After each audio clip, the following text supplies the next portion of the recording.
Hello friends, welcome to my YouTube channel smart IQ platform. दोस्तों, आज मैं आपके सामने कार्डियोवैस्कुलर सिस्टम की वीडियो लेके आया हूँ।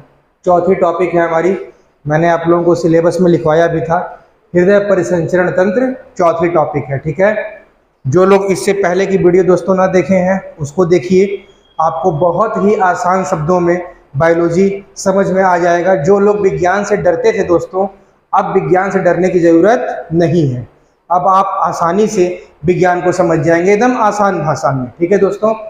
जो लोग पढ़ रहे होंगे उनको लग रहा होगा कहीं से बायोलॉजी से डरने की ज़रूरत नहीं है, ना कोई कठिन लगेगा आपको।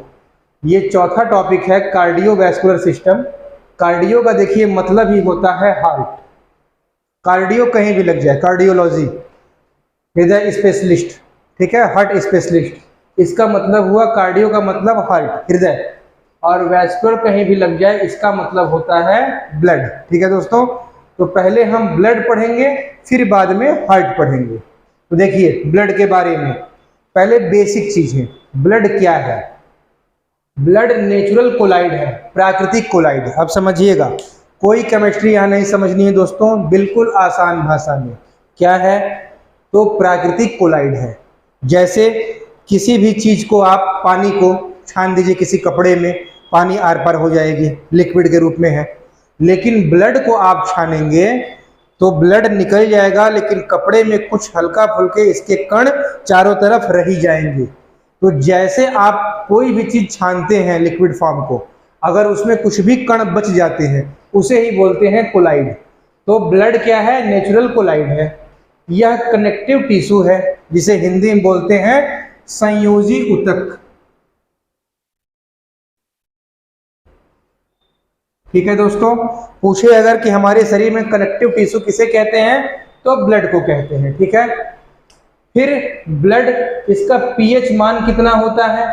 तो 7.4। ब्लड पूर्ण रूप से क्षारीय है दोस्तों, ठीक है। ये बेस है, ये आप एकदम ही ध्यान रखिएगा। बहुत लोग हो जाते हैं कि समझ लेते हैं अम्ल है, नहीं, ब्लड पूर्ण रूप से क्षार है। 7.4 इसका पीएच मान होता है, ये दोनों याद रखिएगा। ये पीएच मान भी कि कितना है और क्या है, तो बेस है। फिर देखिए ब्लड जो है मेल में 5.5 लीटर होता है और फीमेल में 5 लीटर होता है, ठीक है दोस्तों। बहुत लोग के मुंह से आप सुने होंगे, कुछ मूर्ख होते हैं। मूर्ख आपके इस धरती पे ही पाए जाते हैं, अलग से पेड़ पे नहीं खिलते। बेसिन जो हम लोग यूज करते हैं ब्रश करने के लिए, हाथ धोने के लिए, तो लोगों को क्या कहना होता है? अरे उसने इतनी वोमिटिंग खून की कि पूरा बेसिन भर गया। कुछ लोग कहते हैं कि इतना किया कि बाल्टी भर गया। मतलब मूर्खता की हद है। बाल्टी और बेसिन भर जाता, आओ खड़े हैं भाई साहब, वाह। 5.5 लीटर ब्लड होता ही है शरीर में दोस्तों, किसी किसी का 6 लीटर हो गया और फीमेल में 5 लीटर। मैंने बताया था, क्योंकि मेल में जो हीमोग्लोबिन होता है वो 14 ग्राम पर डेसीलीटर होता है और फीमेल में 13 ग्राम पर डेसीलीटर। अभी मैंने आगे लिखा भी है। इसी कारण मेल का जो ब्लड होता है वो अधिक होता है, फीमेल का आधा लीटर कम होता है। पूछा भी है क्वेश्चन कि महिलाओं में पुरुषों की तुलना में कितना लीटर ब्लड कम होता है, तो महिलाओं में पुरुषों की तुलना में 1/2 लीटर, मतलब आधा लीटर रक्त कम होता है, ठीक है दोस्तों। फिर अगला क्वेश्चन कि ब्लड जो एम्ब्रियो, जिसे कहते हैं फीटस, भ्रूणीय अवस्था, बच्चा अगर गर्भ में है उस समय उसका ब्लड कहाँ बनता है? तो मैंने लीवर चैप्टर में पढ़ाया भी दोस्तों था, लीवर के मेसोडर्म में, लेकिन ब्लड का पार्ट है तो यहाँ भी लिख दिया, ठीक है। जब पूछे कि ब्लड भ्रूणीय अवस्था में कहाँ बनता है, तो आप बताएंगे लीवर के मेसोडर्म में बनता है दोस्तों, ठीक है। फिर पूछे ब्लड एडल्ट में कहाँ बनता है, वयस्कों में, तो बोन मैरो में। बोन मैरो को ही क्या बोलते हैं दोस्तों? अस्थि मज्जा। यही आपका एडल्ट का जो होता है ब्लड, वो बोन मैरो में बनता है, ठीक है। फिर क्वेश्चन करें कि ब्लड स्टोर कहाँ होता है, तो स्प्लीन में होता है, प्लीहा में। प्लीहा, तिल्ली, जिसे तिल्ली भी बोलते हैं दोस्तों, ठीक है। यही हमारा ब्लड जो होता है वो स्टोर होता है, ठीक दोस्तों। अब स्प्लीन को कहते क्या है, तो इसे ही शरीर का ब्लड बैंक कहते हैं। क्वेश्चन पूछे कि हमारे बॉडी का, शरीर का ब्लड बैंक किसे कहते हैं, तो आप बताएंगे दोस्तों कि स्प्लीन को ही शरीर का ब्लड बैंक कहते हैं। और ये भी पूछे कि शरीर का कब्रगाह किसे कहते हैं, तो ग्रेवयार्ड भी स्प्लीन को ही कहते हैं। फिर ब्लड की बात चल रही है, तो मैंने बताया भी था आपको विटामिन B3 में कि B3 ही कोलेस्ट्रॉल को कंट्रोल करता है पहले चैप्टर में। तो कोलेस्ट्रॉल ब्लड में कितना होना चाहिए, 150 से 200 मिलीग्राम पर डेसीलीटर, यही इसकी रेंज है। फिर दोस्तों ब्लड में हीमोग्लोबिन देखिए आया, मेल में 14 ग्राम पर डेसीलीटर और फीमेल में 13 ग्राम पर डेसीलीटर। इसीलिए महिलाओं का ब्लड पुरुषों की तुलना में आधा लीटर कम होता है। ठीक है, अब दोस्तों देखा जाए ब्लड के कार्य, ठीक है, तो ये ताप नियंत्रण करता है, टेम्परेचर को कंट्रोल करता है। ठीक है, हमारे शरीर में जो दोस्तों पोषक तत्व हैं उनका परिवहन कौन करता है, मिनरल्स का, तो ब्लड ही करता है। ठीक है, शरीर में जो कार्बन डाइऑक्साइड और ऑक्सीजन गैस है इनका परिवहन भी ब्लड ही करता है। पूरे शरीर में घुमाने का कार्य ब्लड करता है। जितने भी उत्सर्जी पदार्थ हैं उनका परिवहन भी ब्लड के माध्यम से होता है। ठीक दोस्तों, ब्लड दो भागों से मिलकर ब्लड कहलाता है। एक होता है प्लाज्मा जो ब्लड में 55% होता है, दूसरा होता है दोस्तों ब्लड सेल्स जो 45% होता है। ये ध्यान रखिएगा, कई जगह लोग गलती करते हैं कि ये 55% को 60 बता देते हैं, कॉमन चलता है 55-60, लेकिन एग्जैक्ट आपका 55% प्लाज्मा और 45% ब्लड सेल्स होता है।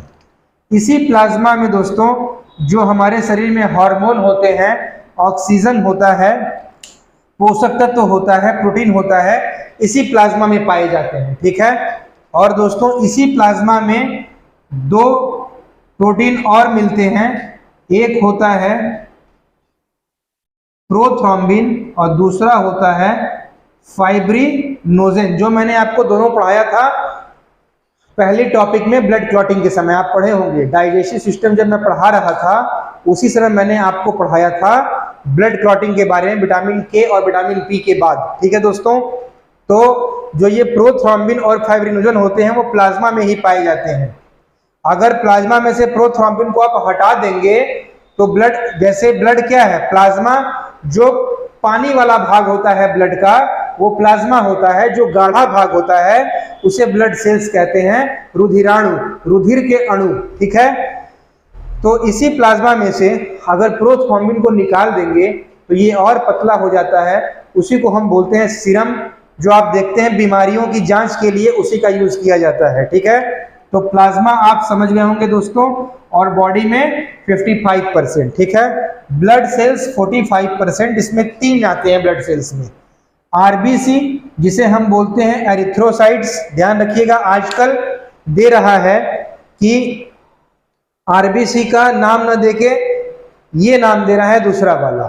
ऑप्शन में पूछ दिया कि किस ब्लड सेल्स का जीवन काल 120 दिन का होता है, अब उसमें आरबीसी नहीं दिया, एरिथ्रोसाइट्स, ल्यूकोसाइट्स, थ्रोम्बोसाइट्स, तो आप बताएंगे एरिथ्रोसाइट्स। ठीक है, डब्ल्यूबीसी को ल्यूकोसाइट्स कहते हैं। ठीक है दोस्तों, और प्लेटलेट्स को थ्रोम्बोसाइट्स कहते हैं। अब देखिए क्वेश्चन पूछता है संख्या कितनी होती है। आरबीसी की संख्या 1 घन मिलीमीटर रक्त के अंदर 45 से 55 लाख होती है दोस्तों। ठीक है, डब्ल्यूबीसी की संख्या 6000 से 11000, ये भी वही 1 घन मिलीमीटर रक्त के अंदर, मतलब अगर व्यवहारिक रूप में कहा जाए तो 1 बूंद रक्त के अंदर। ठीक है, 1 घन मिलीमीटर रक्त के अंदर डब्ल्यूबीसी की संख्या 6000 से 11000, और 1 घन मिलीमीटर रक्त के अंदर प्लेटलेट की संख्या 1.5 से 4.5 लाख। अब 1 बाय 1 दोस्तों हम इसी पर चर्चा करेंगे, ब्लड सेल्स पर। देखिए आरबीसी, इसका फुल फॉर्म होता है रेड ब्लड कॉर्पस्कुलस, मतलब लाल रक्त कणिकाएं। ठीक है दोस्तों, इसका निर्माण जो होता है वो बोन मैरो में होता है, अस्थि मज्जा में। ठीक, इसकी मृत्यु कहां होती है, स्प्लीन में, इसीलिए स्प्लीन को आरबीसी का कब्र कहा जाता है दोस्तों। ठीक, यहीं पे आप लिख लीजिएगा आरबीसी का जीवन काल, इसका जीवन काल 120 डेज या 4 मंथ। आरबीसी का जीवन काल अगर दिन में पूछे तो 120 दिन, महीने में पूछे तो 4 मंथ। ठीक है दोस्तों, 4 मंथ। ठीक। आरबीसी का मुख्य कार्य क्या है? शरीर की जो प्रत्येक कोशिका है, शरीर की हर सेल में, ठीक है दोस्तों, ऑक्सीजन को पहुंचाना और कार्बन डाइऑक्साइड को वापस लाना। ठीक है। आरबीसी का आकार कैसा होता है? तो गोल होता है। इसमें लाइसोसोम नहीं पाया जाता। लाइसोसोम क्या होता है दोस्तों? ये बीमारियों को खाने का काम करते हैं। ठीक है, सॉरी बीमारियों कह रहे हैं, लाइसोसोम जैसे आरबीसी मर गया तो ये उनका भक्षण करने का काम करते हैं। ठीक, तो इसमें लाइसोसोम पाया ही नहीं जाता, इसीलिए आरबीसी मरने के बाद शरीर में तैरने लगता है, तो इसको स्प्लीन खींच लेता है। इसीलिए तो कहते हैं कि ये स्प्लीन को आरबीसी का कब्र कहा जाता है। ठीक है दोस्तों, तो लाइसोसोम क्या होता है? ब्लड सेल्स को खाने का कार्य करता है, लेकिन इसमें पाया ही नहीं जाता, इसलिए ये इसको स्प्लीन अपने पास खींच लेता है। ठीक है। इसमें न्यूक्लियस नहीं पाया जाता, केंद्रक भी नहीं पाया जाता। केंद्रक से ही दोस्तों हम डीएनए और आरएनए की जांच करते हैं, तो आरबीसी से हम कभी भी डीएनए आरएनए की जांच नहीं कर सकते। ठीक है दोस्तों, इसीलिए इसमें न्यूक्लियस मतलब केंद्रक नहीं पाया जाता। ऊंचाई पर जाने पर आरबीसी का आकार बढ़ जाता है। कई बार क्वेश्चन पूछ देता है कि ऊंचाई पर जाने पर आरबीसी का आकार बढ़ता है कि घटता है कि कोई परिवर्तन नहीं होता, तो ये बढ़ जाता है। फिर कहे दोस्तों कि पूरे ब्लड का ओवरऑल ये कितना परसेंट होता है? तो आप बताएंगे 95%, 95, क्योंकि आप देख लीजिए ये 6000 से 11000, ये 1.5 से 4.5 लाख, लेकिन इसको देखिए, अगर देखा जाए इस तरह से तो 45 से 55 लाख केवल पूरे ब्लड में आरबीसी ही दिख रहा है। ठीक है दोस्तों, इसीलिए कंप्लीट ब्लड का 95% तो इसी का भाग है, मतलब इसी की संख्या घेरे हुए है। फिर कहें अगर आपसे ब्लड में क्या पाया जाता? आरबीसी। आरबीसी में क्या पाया जाता? हीमोग्लोबिन। हीमोग्लोबिन में क्या पाया जाता है? आयरन, जो Fe मैंने मिनरल लिखवाया भी था आपको। तो इन सभी की कमी से कौन सा रोग होता है? एनीमिया, जिसे हिंदी में बोलते हैं रक्त अल्पता या रक्त की कमी या आयरन की कमी। तो जब आपसे कहे दोस्तों कि एनीमिया किसकी कमी से होता है? आरबीसी कमी से, यस। हीमोग्लोबिन कमी से, यस। ब्लड की कमी से, यस। लोहा कमी से, यस। उपरोक्त सभी से, यस। मतलब ये सभी से होता है। ठीक है। और आरबीसी जो ब्लड का रंग लाल होता है वो किसके कारण होता है दोस्तों? आरबीसी के कारण ही होता है। तो आप यहां तक बात समझ गए होंगे दोस्तों। अब इसका स्क्रीनशॉट लीजिए, तब मैं डब्ल्यूबीसी, प्लेटलेट्स और ब्लड के आगे पार्ट चैप्टर पे बढ़ते हैं हम लोग। इसका स्क्रीनशॉट लीजिए दोस्तों। दोस्तों आपने इसका स्क्रीनशॉट ले लिया होगा। अब आते हैं हम डब्ल्यूबीसी और प्लेटलेट्स के, जो ब्लड सेल्स के बचे पार्ट हैं। ठीक है दोस्तों, डब्ल्यूबीसी का फुल फॉर्म होता है व्हाइट ब्लड कॉर्पस्कुलेस, मतलब श्वेत रक्त कणिकाएं। ठीक है, इसको भूल से भी ना समझिएगा कि ये स्पर्म है, बहुत लोग इसको शुक्राणु समझ बैठे हैं। ये व्हाइट ब्लड कॉर्पस्कुलेस है, रक्त का ही पार्ट है, श्वेत रक्त कणिकाएं होती हैं ये। ठीक है, इनका जीवन काल 2 से 4 दिन का होता है। ठीक दोस्तों, इनका निर्माण स्प्लीन प्लीहा में होता है। पीसीएस में क्वेश्चन किया था, यूपी पीसीएस में, कि डब्ल्यूबीसी का विनाश और आरबीसी का विनाश और डब्ल्यूबीसी का बनना कहाँ होता है एक साथ? डब्ल्यूबीसी का बनना और आरबीसी का विनाश कहाँ होता है? तो स्प्लीन प्लीहा में होता है। इसकी मृत्यु रक्त में ही हो जाती है। ठीक है दोस्तों, इसका मुख्य कार्य शरीर को रोगों के संक्रमण से बचाना है, चाहे रोगों से रक्षा करना है। जिस भी तरह के रोग आते हैं दोस्तों, ठीक है, ये हमारे शरीर की रक्षा करता है, हर तरह के रोगाणुओं से, विषाणुओं से, जीवाणुओं से, जितने भी पैथोजेंस हैं। इसीलिए इसको हम शरीर का बॉडी गार्ड या सिक्योरिटी गार्ड भी कहते हैं। कई बार ये क्वेश्चन पूछा भी है कि 24 घंटा गश्ती सेना लेके अपनी जीप घुमाता रहता है, गश्ती करता रहता है, वो कौन सा है ब्लड सेल्स है हमारे शरीर में? तो बताएंगे आप डब्ल्यूबीसी। ठीक है दोस्तों, ये हमारे शरीर की रक्षा करने के लिए एनी टाइम तत्पर रहता है। इसका आकार अनिश्चित होता है। इसमें लाइसोसोम पाया जाता है। तभी ये मरता है, लाइसोसोम खा लेता है, फिर ये जिंदा होता है। निर्माण होना, मरना, निर्माण होना, ये एक साइकिल है। ठीक है दोस्तों, इसमें केंद्रक पाया जाता है। जो आपसे क्वेश्चन करे कि डीएनए आरएनए हम किस ब्लड सेल से पता कर सकते हैं, तो डब्ल्यूबीसी से, क्योंकि इसमें न्यूक्लियस या केंद्रक पाया जाता है। ठीक है दोस्तों, अब समझिएगा टाइप ऑफ डब्ल्यूबीसी, डब्ल्यूबीसी के प्रकार। ठीक है दोस्तों, ये डब्ल्यूबीसी के प्रकार हैं। एंटीबॉडी, लिम्फोसाइट्स जिसे हम बोलते हैं टी सेल, फिर मोनोसाइट्स, ठीक है दोस्तों, एसिनोफिल्स, बेसोफिल्स, न्यूट्रोफिल्स। अब बारी बारी समझते हैं इसका क्या रोल है। एंटीबॉडी क्या, इसका परसेंटेज कितना होता है, 20 से 40%। ठीक है दोस्तों, जब कहे आपसे कि हमारे शरीर में रोगाणुओं को पहचानने का कार्य सबसे पहले कौन करता है, तो आप बताएंगे एंटीबॉडी। ये रोगाणुओं को पहचानता है। फिर ये लिम्फोसाइट सेल से कहता है, इसका आकार टी की तरह होता है, इसीलिए इसे बोलते हैं टी सेल। ये इनको कहता है कि जो हमारे घर में आए हैं, मतलब शरीर में हमारे घर में आए हैं, वो अच्छे आदमी नहीं लग रहे हैं, पहचान कर लिया, इनको कहता है कि आप इनकी पिटाई कर दीजिए। ठीक है, लिम्फोसाइट इसको बड़ी बड़ी मार मारता है। यहाँ ये चुट पुट झापड़ का काम नहीं चलता, यहाँ दंगल होता है, कुश्ती होती है दोस्तों, पटका पटकी होता है। तब फिर ये रोगाणुओं को मार देता है। उसके बाद ये एंटीबॉडी मोनोसाइट से कहता है कि अब आप इसका भक्षण कर लीजिए। ठीक है, एक क्वेश्चन भी पूछता है कि पूरे डब्ल्यूबीसी के टाइप में किसका आकार सबसे बड़ा होता है, तो मोनोसाइट्स का बड़ा होता है, क्योंकि रोगाणुओं को खा के इसकी साइज बढ़ जाती है। ठीक है दोस्तों, एसिनोफिल्स और बेसोफिल्स, न्यूट्रोफिल्स का कोई ज़्यादा योगदान नहीं होता। हाँ, जब क्वेश्चन करे कि हमारे शरीर में अगर संक्रमण होता है, इन्फेक्शन होता है, उस स्टेज में किसका परसेंटेज बढ़ जाता है, तो आप बताएंगे दोस्तों बेसोफिल्स, जो 1 से 2% है, संक्रमण की अवस्था में इनका परसेंटेज बढ़ जाता है। ठीक है दोस्तों, तो ये आपका डब्ल्यूबीसी है, इतना याद रखिएगा, भूलिएगा मत। फिर से एक बार रिकॉल कर लीजिए। एंटीबॉडी, ये हमारे शरीर में रोगाणुओं की पहचान करता है।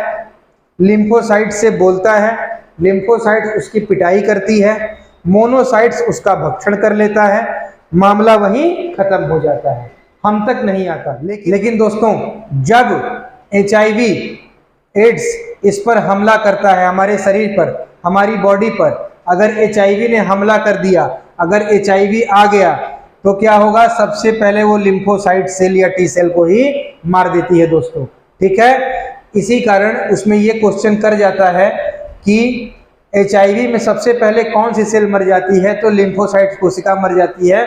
अब ये पहचान तो कर लेता है कि HIV के वायरस आ चुके हैं शरीर में, लेकिन लिम्फोसाइट्स ही मर गई है। अब इनको उठाएगा, ये उठेंगे ही नहीं, तो क्या ये मारेंगे, और जब ये मारेंगे नहीं तो दिखाई नहीं पाएगा, इसीलिए HIV में WBC कुछ नहीं कर पाता। ठीक है दोस्तों, तो आप ये समझ गए होंगे, ये था WBC। ठीक, इसका काम ही है शरीर को रोगों के संक्रमण से सुरक्षा देना या बचाना।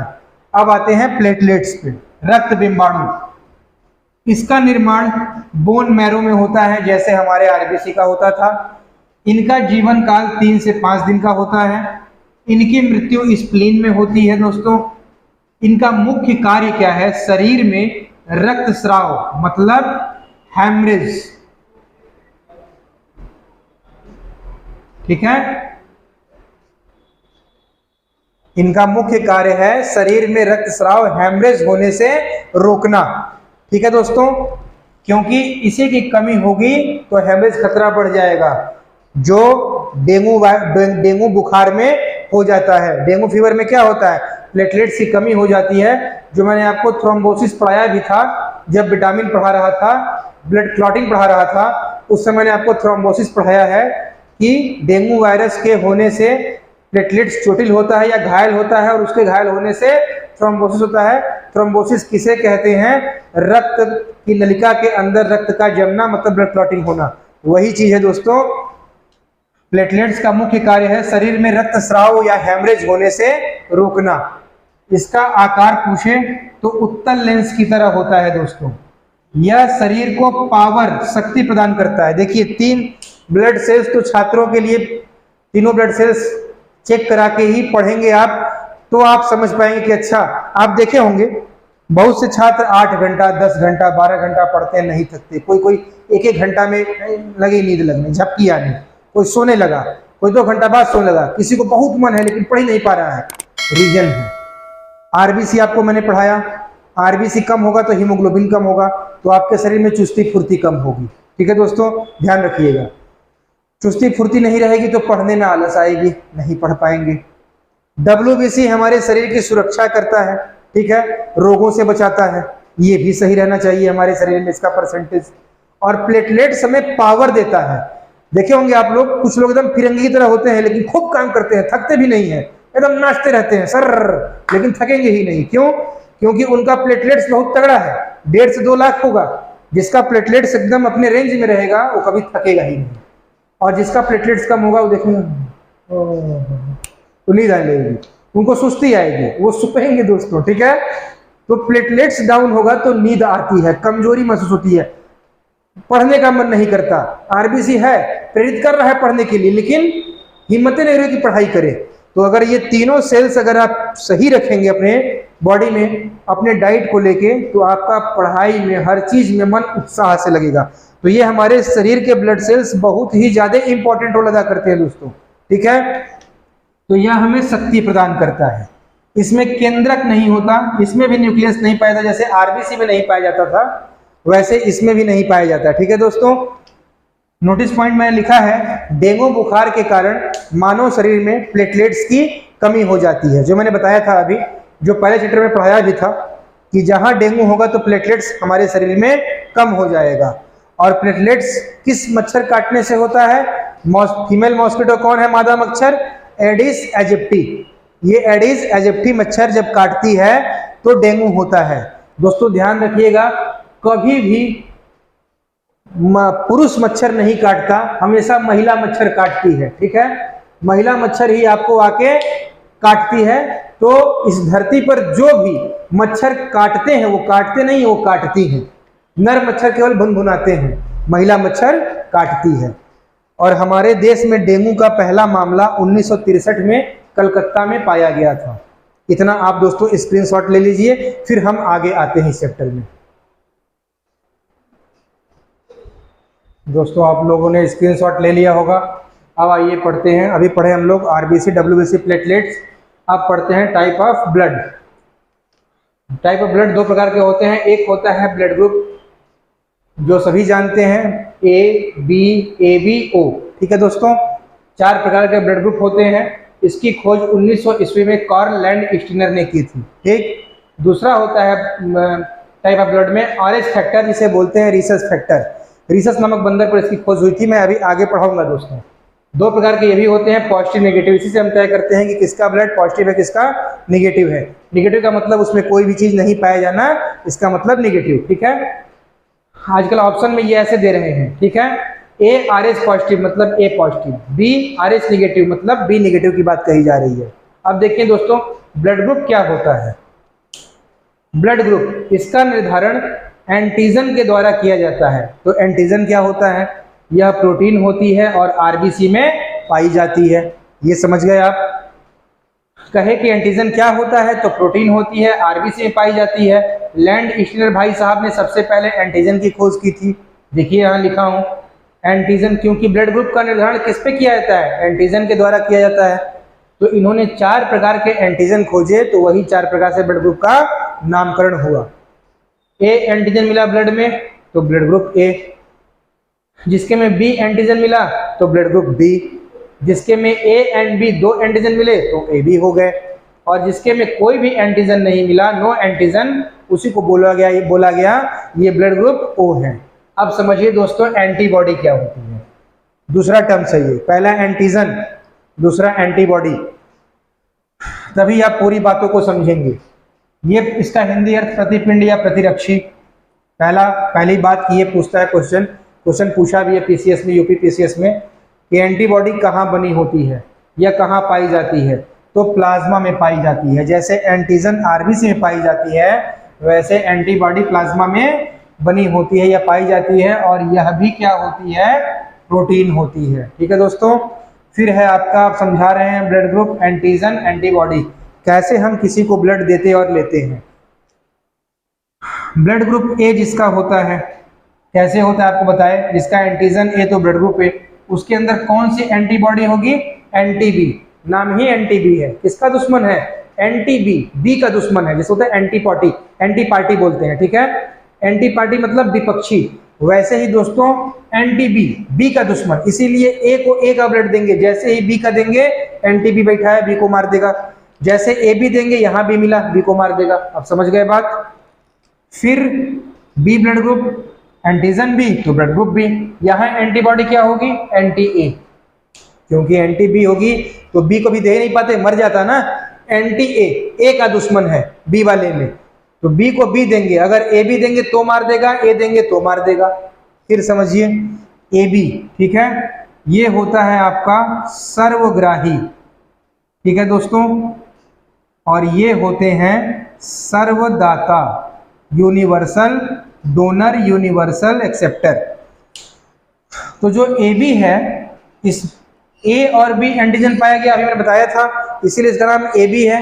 तो यहाँ कौन सी एंटीबॉडी पाई जाएगी, यहाँ नो एंटीबॉडी, यहाँ कोई एंटीबॉडी नहीं पाई जाएगी दोस्तों। इसी कारण ये सर्वग्राही होते हैं। ये किसी का भी रक्त ले सकते हैं, किसी का इन द सेंस आदमी का ही, गधा भैंसा घोड़े का नहीं। ठीक है दोस्तों, इंसान का ही लेंगे। मतलब आप इसमें किसी का ब्लड, अगर डॉक्टर के पास समय नहीं है और अगर आप जान गए कि इनका ब्लड ग्रुप ए बी है, उसमें भी ए बी पॉजिटिव है, तो बिना सोचे समझे आप कोई भी ब्लड दे देंगे, ये एक्सेप्ट कर लेगा, क्योंकि इसके अंदर कोई भी एंटीबॉडी नहीं है। इस कारण ये कभी घातक नहीं होगा, किसी का ब्लड देगा। लेकिन एक कमी इनके अंदर है, इनके अंदर कोई भी भगवान ने, प्रकृति ने एंटीबॉडी दी ही नहीं है, इसलिए रोगों की चपेट में सबसे पहले यही ए बी ब्लड ग्रुप वाले आते हैं दोस्तों। ठीक है, यहां तक आप बात समझ गए होंगे। इसीलिए सर्वग्राही है, एक्सेप्टर है। ओ जो है, ये इनके अंदर कोई एंटीजन नहीं था, इसलिए नाम दिया गया ओ।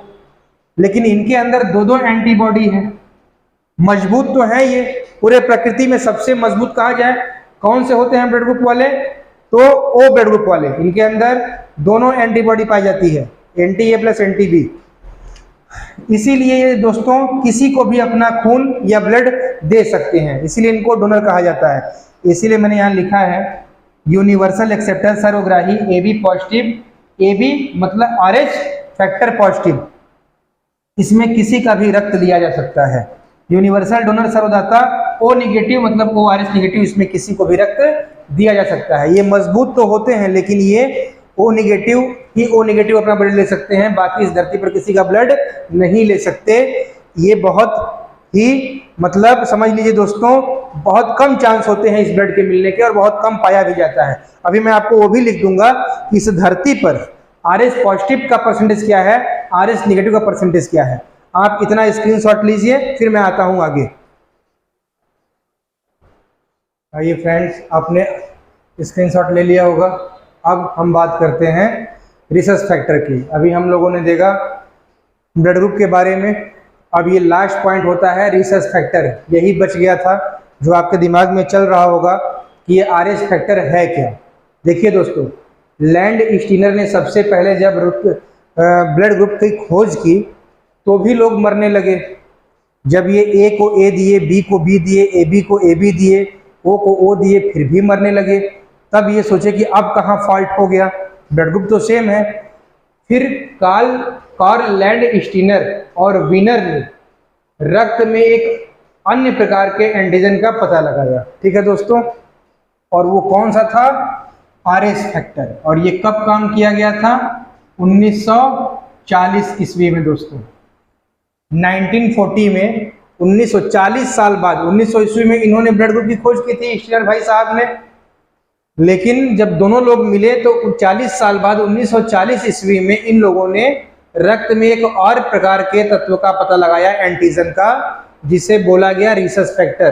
क्योंकि इन्होंने रिसस नामक बंदर में इस तत्व का पता लगाया था, इसीलिए दोस्तों इसे RH फैक्टर कहते हैं या रिसस फैक्टर कहते हैं। और ये क्या है, तो ये भी प्रोटीन होती है और RBC में पाई जाती है। ठीक है दोस्तों, यहाँ तक आप बात समझ गए होंगे। बंदर में इस फैक्टर को पाया गया, इसीलिए रीसस नामक बंदर था, इसी कारण इसको आरएस फैक्टर या रीसस फैक्टर नाम दिया गया। और ये क्या होता है, तो ब्लड में ही पाया जाने वाला प्रोटीन है और आरबीसी में पाया जाता है। दुनिया में, पूरे वर्ल्ड में दोस्तों, आरएच पॉजिटिव जो होते हैं वो 85 से 90% लोग आरएच पॉजिटिव वाले होते हैं, और जो आरएच नेगेटिव होते हैं पूरी दुनिया में वो 10 से 15% लोग होते हैं। ठीक है दोस्तों, नेगेटिव वाला ब्लड बहुत कम पाया जाता है, पॉजिटिव वाले ब्लड ज़्यादा पाए जाते हैं। ठीक है, अब एक नोटिस पॉइंट देखिएगा दोस्तों, यहाँ बात समझने वाली है। यदि पिता का रक्त आरएच पॉजिटिव और माता का रक्त आरएच नेगेटिव हो तो जन्म लेने वाले शिशु की गर्भावस्था या जन्म के तुरंत बाद मृत्यु हो जाती है। लेकिन ऐसा प्रथम संतान के बाद की संतान होने पर होता है, मतलब एक बच्चा हो जाएगा तब ये केस होगा, अगर किसी का ये ब्लड ग्रुप पाया जा रहा है। अगर देखिए, इसीलिए मैंने लिखा है कि अगर मेल मतलब पिता, फीमेल मतलब माता, तो आरएच मेल का अगर आरएच पॉजिटिव है और फीमेल का आरएच नेगेटिव है, ये कॉम्बिनेशन रॉन्ग कहा जाता है। इस पर एक ही बेबी पर संतोष करना पड़ता है, एक ही बच्चा होगा, दूसरा बच्चा ये ब्लड ग्रुप बनने ही नहीं देगा। बाकी जितने भी कॉम्बिनेशन है, बाकी 3 ही कॉम्बिनेशन इसके बाद बनते हैं दोस्तों, वो सब सही है। आरएच पॉजिटिव तो सही, आरएच नेगेटिव तो सही, और आरएच नेगेटिव आरएच पॉजिटिव तो सही, तब कोई दिक्कत नहीं है।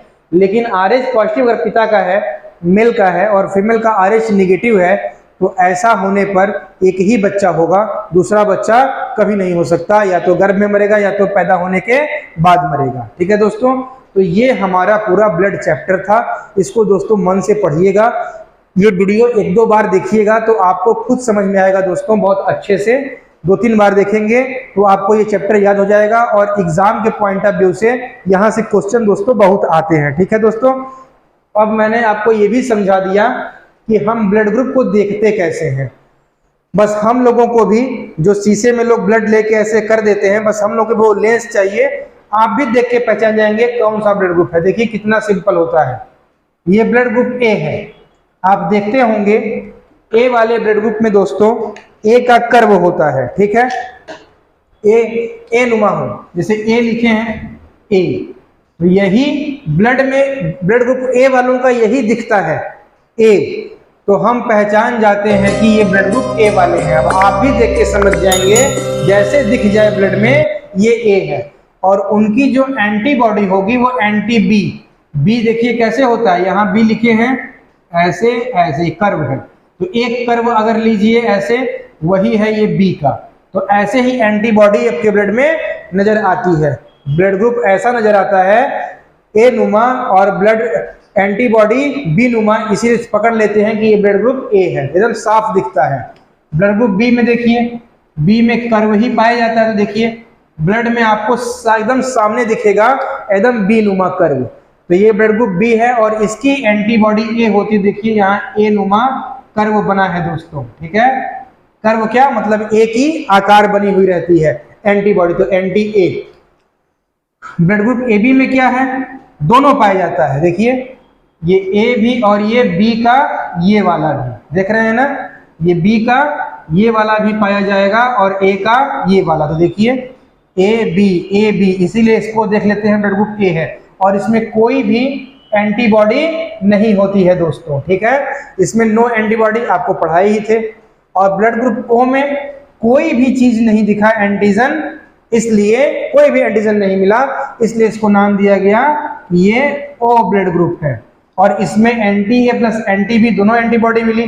देखिए यहाँ पे ए की तरह है और यहाँ बी की तरह है, मतलब ऐसे आपको ऐसे ही दिखाई देगा ब्लड में बी का पहला कर्व। ठीक है, तो पकड़ लेता है आदमी। अब आप भी देख के समझ जाएंगे, बस आपको भी लेंस चाहिए देखने वाला।